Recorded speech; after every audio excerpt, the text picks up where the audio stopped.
much hit the main points of what I've done. So I grew up in Asheville, North Carolina. One thing that I was really passionate about was education policy.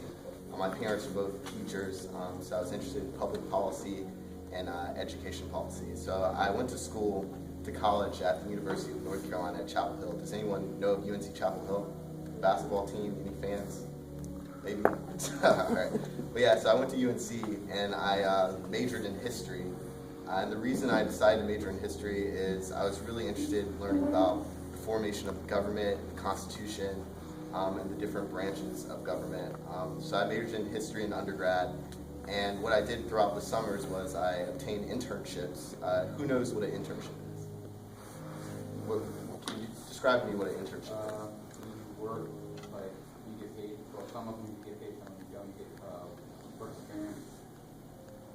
Exactly. What are the advantages of getting an internship? Networking. Networking, it's true. Anyone else have anything to add? You get experience. So basically, if you get most careers nowadays, you need 3 to 5 years of experience before you can go to a job. So you have to have an internship. So you can just figure out right out of college. Great. Anyone else?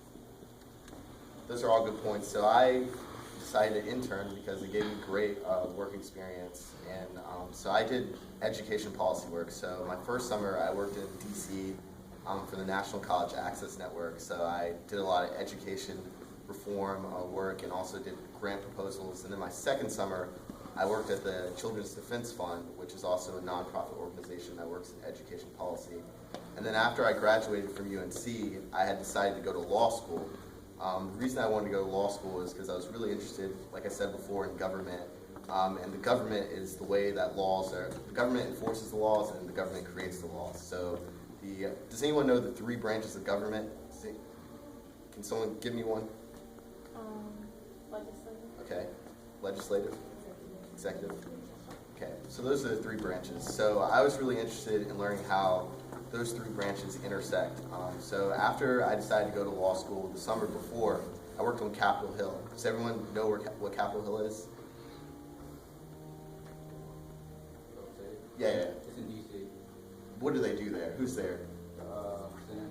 Yeah, so you have the Congress and the Senate. So basically, the legislator is the ones who pass the law. So they'll have a vote, and if the vote goes through, then the law is passed and is enforced.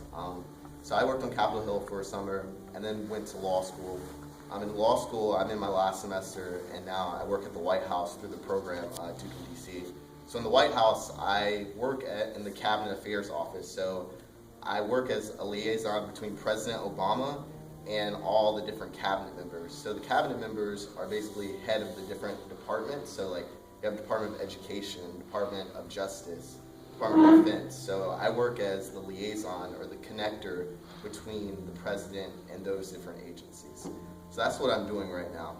So next I just wanted to go into why I'm here. So I really don't want this to be a thing where I'm just talking about myself. I really want to learn what you guys are passionate about and what I can do to help you plan out your goals. So if someone could I just want to know what you guys are passionate about, or what are your goals? What are your career goals?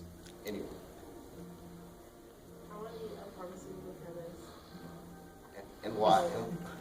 Because I like making medicine. No, I don't like making medicine. I've done that before. But I want to help. I want to help, like, cure sicknesses and stuff like that. Like, find a cure for cancer. Like, I think that's important because I would think that right now although people are like saying they're trying to, I don't think they're trying hard enough to find the cure. I think it could have been discovered. Great. I want to be a criminal defense lawyer. And why? Because I like helping people. Because I like helping people. Okay. Let's just what I want to do is just go through everyone. If you could tell me, starting there, what you want to do when you grow up. I should undecided. I did really. Sir, with the hoodie? Computer engineer or football player. Computer engineer, football player, great. I'm a mechanic. Mechanic. We don't know. Don't know. I want to be a veterinarian. Veterinarian. You all know.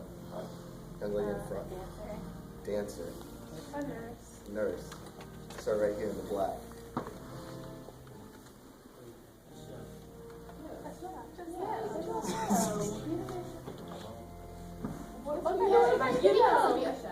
No, I want. What do you want to be?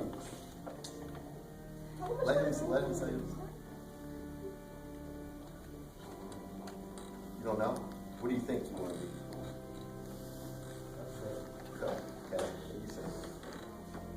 Can you speak a little bit louder? You don't know yet? Okay. So, all of you guys have dreams and goals. So, what I want to do is talk about how you reach those goals. So the first point is, like, in order to get somewhere, you have to know where you're going. So that's your goal. So, like, if you get in a car and you're driving on a trip, like, you got to know your destination. Like, you're not just going to get in the car and drive for miles. Like, you're going to have a destination. So first of all, we want to talk about the goal. So you guys seem to have, at least some of you are decided about what you want to be. And even if you're not, that's fine, because it takes time to figure out what you want to be. So my next question is, what steps can you take now to get you to where you want to be? Anyone? What steps? What can you do now? Because I mean, all of you are in school. What can you do now to help you? Young man, the tie. Practice. Now that's a good point. Practice. So let's talk about practice first. So he makes a good point. So in order to get where you want to be, no matter what you want to do, it takes practice. Who knows who LeBron James is? Everyone knows who LeBron James is. How do you think he became so good at what he does? He practices over and over again. And so for you guys, one thing that's going to be critical for you guys is doing your schoolwork and reading and writing. Reading and writing are very key. When practicing reading and writing, whether it be reading something like Sports Illustrated that you're interested in, or reading something for class, like those are two skills that you're going to have no matter what career you go into. For example, LeBron James, like, in order to be a multimillionaire, you have to know how to read a contract. Like, if you don't know how to read contracts, then you're going to be disadvantaged when an agent's trying to come to you with a deal. So being able to practice and cultivate your craft is something that's really important. That's a good point. What else can we do now that can help us in the future? You have to commit to it. Like, you can't stop. Commit to it. So you have to be persistent. You have to continue doing something and be persistent even in times that you fail. That's a good point. Talking to people who do what you want to do. Talking to people who do what you want to do. That's a good point. It's good to network and figure out what are the appropriate steps that you need to take to get to where you want to be. Anyone else? Keep your GPA up. Keep your GPA. And how do you keep? First of all, why is keeping your GPA up important? You've answered a lot. Anyone? I want to hear from someone that hasn't answered. Why is it good to make good grades? Because some people. Brian, why don't you answer this question? Why is it important? He needs to answer that question. It's important to have a good GPA because it expands your possibilities, places you can go, good colleges, and places that you would want to work at. Look at what you've done, your grades. Okay. And what do you think are obstacles that, like, what are obstacles that you guys face that prevent you, or not you specifically, but people from doing well in school? Like, why is it that everyone doesn't have a 4.0? Some people don't like school and find that it's boring, so they don't pay attention to their work. Or they're lazy. They're lazy. They don't do their homework. That's not always the case. Some classes are harder than other classes. Like, I hate physics, and it's really hard. But I really like chemistry. So yeah. Well, I think Ron agrees with yourself, so it make it a lot smarter than Okay. Study. Some people Okay. are So, good with let me rephrase the question. All right. So what, as members of Union Baptist Church, what can we do to put ourselves in a position to get a good GPA? What are the steps to doing that? What needs to be done? What do you need? Thank you. That's a good point. You need to believe in yourself. You got to believe that you can attain the GPA or whatever that is you want to attain. That's a good point. What else can we do to get a GPA, since we realize that that's an important thing? Is there, here, go ahead, here's the second thing. Study. Yes, study. We have to study and do our homework. So we have to put ourselves in a position where we're doing all of our assignments. I don't know about you guys, but sometimes in high school, you know, if you miss one assignment and that 0 hits your grade, it really sinks it. So you want to put yourself in a position where you're getting everything in on time. And a way to do that is to make sure you're organized.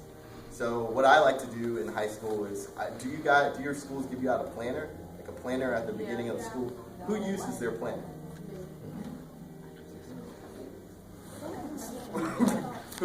So you four, why?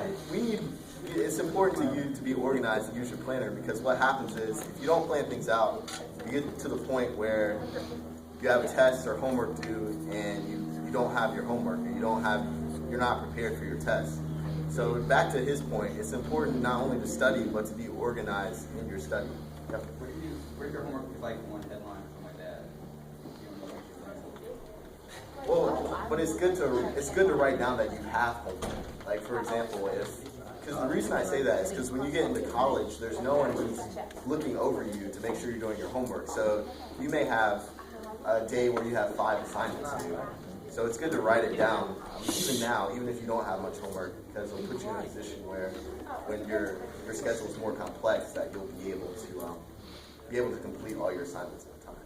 So that's another important thing. So what else is important to having a good GPA? Or another way to put it is, what else is another way to make yourself attractive to colleges? Because I'm sure all of you guys want to go to college. So what else can you do?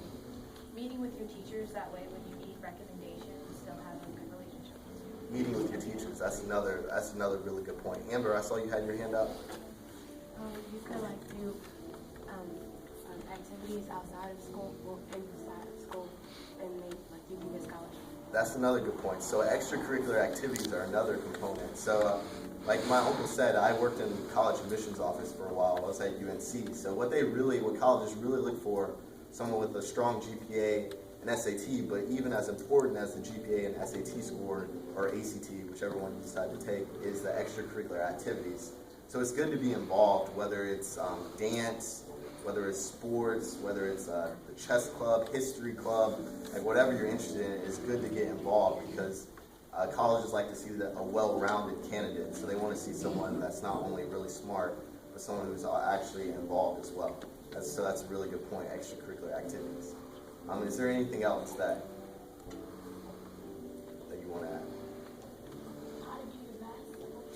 Good. Another great point. Try to do your best. Especially in a time where you may be around friends who don't really care about school. Like, you want to surround yourself around people, like-minded people, and people that are going somewhere. Because a lot of times what happens to kids is you're around people who don't care about school, think it's cool not to go to class, not to do your homework. And those people are the types of people that may lead you down the wrong road. So it's really important to surround yourself around people that are going in the same path as you, and for you to remain focused. Is there anything else that anyone wants to add? Anyone else? You raise your hand a lot, so I'm trying to get other people involved. Okay, great. So I just want to open the floor now for any questions you guys may have about college, about high school, about what I do at the White House, or any questions you got? Yeah, so I've met the president, I've met the first lady, and I met... Does everyone in the White House? No, not everyone doesn't know the president. So I met the president, the vice president, the first lady, and the chief of staff. Those are the highest people. Sasha and Malia, you don't really see them around a lot. They are at school a lot, and then when they're at the White House, they're usually at the residential area, which is like the top floor of the White House, and like it's restricted, like you can't go up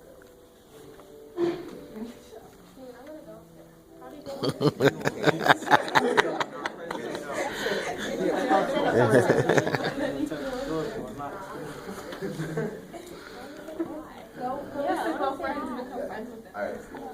What team do you root for, or do you root on Group 1? That's a great question. You did that opposing school. Yeah, you did that. Oh my God, I just realized that. I love Duke, so I've always been a Duke basketball fan.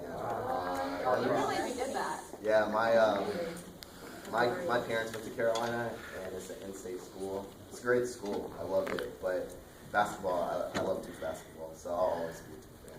That's a good question. question. Bad answer, but good question. Does anyone else have any questions? What's an average day like for you? So average day for me, so I usually get to work around, so I wake up around 7 o'clock. I get to work I have to be there at 8:30. Usually at the beginning of the day, we have a meeting with everyone in my department. So we have the cabinet secretary and assistant to the president.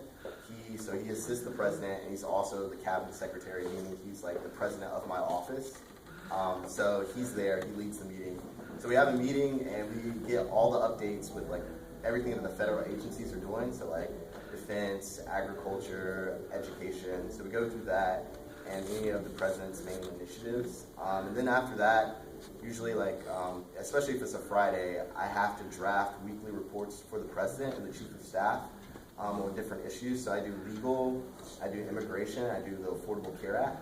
So I have to draft basically to the president and the chief of staff any updates that have been going on in those different departments or those different agencies. So I do that, and it depends the day, but usually throughout the day I'm like drafting a lot of documents. Like if the chief of staff has a meeting with the cabinet secretary, say Secretary of Defense, I write talking points for the chief of staff. So like if President's chief of staff has a meeting, I'll type the talking points and I'll send it to my supervisor, who then sends it on to the chief of staff that he uses in his talking points. So one thing you may not know is like the president and the vice president, everyone who's high up, they have someone that writes all their talking points. So if you see the president talking, like when the Miami Heat went to the White House and the president's on the stage talking, like in front of him he has talking points. So for every single thing he does, he has talking points. So the staff are the people that have to do the talking points. So I draft a lot of talking points for that. And then another thing that's been really cool that I've been working on is an initiative called My Brother's Keeper, which is a presidential memorandum that the president signed in the White House on February 17th. And it's basically an initiative, an interagency initiative to help young men of color. When I say interagency, I mean it's just bringing together like different agencies of the cabinet to work together to as a task force to help out young men of color. So I was there in the East Room when Obama signed the president's memorandum, and a lot of my work goes with that. So I'm always drafting documents for that as well. So usually during the day I'm just drafting documents. Sometimes I'm asked to escort cabinet members. So if Secretary Holder, who's the head of the Department of Justice, if he comes to the White House, he has to have someone that escorts him to meetings. So if he comes, then we get to escort him to his meeting in the Roosevelt Room or wherever he's going. So I do that as well. But those are my main responsibilities. It's drafting documents, writing up talking points for different senior advisors and chiefs of staffs. You mentioned your planner, but you never talked about time management. And can you perhaps tell the young people about how you manage your time? Because you are in school, you are working full-time in the White House, and I assume you are preparing for the bar. You prepare for the bar the summer before practice, so I actually studied the summer. But that's a really good question. So for time management, what I do is I always like to prioritize everything that I'm doing. So I plan everything out in advance. So what I do personally is I have one of those huge calendars that I post up on my wall, and I write down everything I have to do. So in undergrad, and even now, I write down, if I have something due, I write it down. So I like to know in advance what the week is going to be like. So let's say in undergrad, for example, in college, if I had 3 exams coming up in 1 week, I would start preparing for those exams at least 3 to 4 weeks before they came up, so that when the week came up, I would already be prepared for it. So now, with working in the White House and school, I plan everything out and I prioritize. So if I have an assignment due for class and the weekend comes, instead of going out with my friends, I may stay in and make sure that I get my work done, because I know that the next week I'm going to have is going to be a long week. So it's all about planning in advance. And with time management, it's all about prioritizing. But I think one thing that's really hard in regards to time management is finding balance.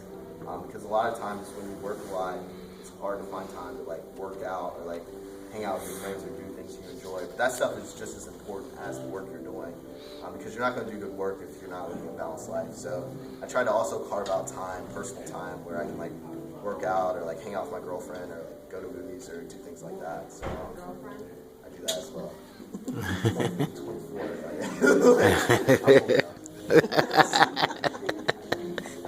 Yeah, that's a good question. But yeah, time management is very important.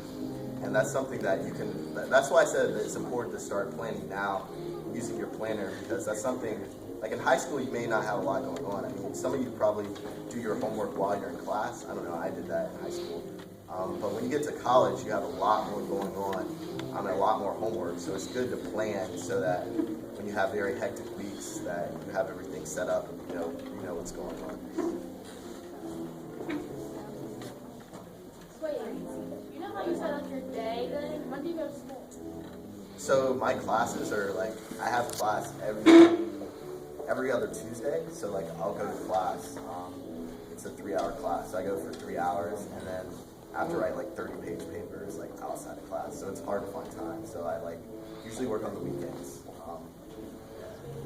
Yeah, double space. That's a lot of paper. Yeah, when you go to college, like I don't know what you guys what seems like a long paper to you guys, like a 5-pager? 7? Yeah. So when you get to college, you're gonna get used to 25 pages, 15 pages, and but I think that goes to the point of time management, because like I had some weeks in college where I would have a 30-page paper due, a 20-page paper, and a 10 due in the same week. So if you wait until the last minute to write it, it's not impossible, but it's really hard to get something together that's actually readable. So it's good to plan in advance, because when you get situations like that, you want to get the papers done in advance so you're not facing situations like that. How do you find enough stuff to write about? Like, I show my 7-page paper, I run out of material. Usually when you're writing high school papers, they're very like more specific issues.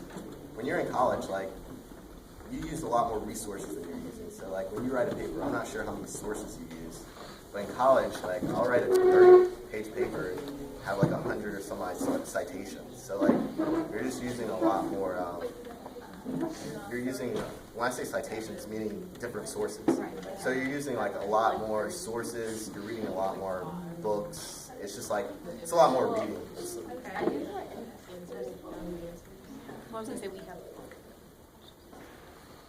Any more questions? All right. Well, I think my takeaway is that, like I said, the important thing to remember is one to set goals. So like you guys have all basically put out like what you want to do in life. I know that may change, but it's important to set not only long-term goals, but short-term goals. And another thing that we talk about is like how we get to our goals. So basically the things that we talk about: working hard, being organized, being ambitious, surrounding yourself around people that are going in the same direction as you are, time management, things like that, that put you in the right direction to reach your goals. But I really feel that if you do that and are dedicated to your work and are persistent, that you all will put yourself in a good position to be successful. Thank you.